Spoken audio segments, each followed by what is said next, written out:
Better communication will improve all areas of your life, for example, career, business, personal, etc. Because better communication leads to better relationships, and it is ultimately your relationships that determine your success and happiness. Here are 5 simple steps to improve your communication skills. Step number 1. Be genuinely interested in others. Everyone likes to talk about themselves and are more interested in themselves than what you have to say. If you want others to be interested in you, you have to interested in others first. While the other party talks and shares, make sure you really listen to that person so that you can get to know that person better. By listening, you will find ways to help that person and also learn about what touches the person's heart. Step number 2. Ask open-ended questions. So how can you be interested in someone? What do you say to them to get them to open up? Ask open-ended questions that cannot be answered by a simple yes or a no. Instead, ask questions such as why, what, how, that get the other person to open up and share more. For example, don't ask someone, do you like your job? Instead, ask, what do you like best about your job? Another example, don't ask someone, do you have plans for Friday night? Because they may answer with just a yes or a no. Instead, ask, what plans do you have for Friday night?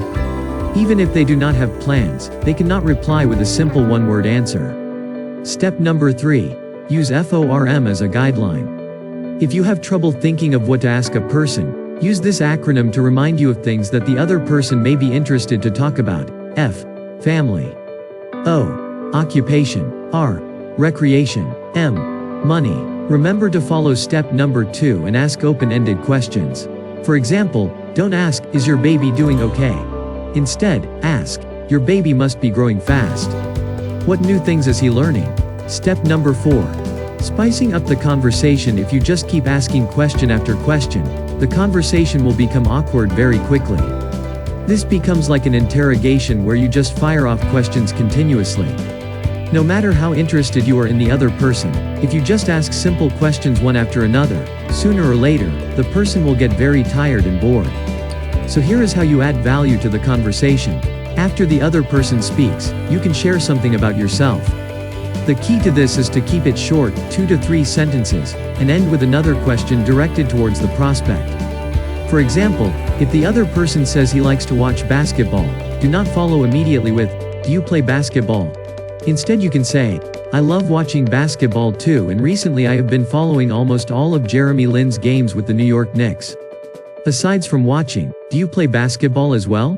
Step number 5. Always call on important matters. When you have something serious and important to communicate, it is much better to talk in person instead of email, text messaging, online chatting, etc. You want to be able to see the other person's reaction, and it is also more high touch and personal when you communicate in person. If you cannot talk in person, then the second best thing is to talk on the phone. The worst is through email because your message may be miscommunicated in countless ways that are beyond your control. For example, if the person does not fully understand the point in the opening of your email, he may react negatively to the rest of your email.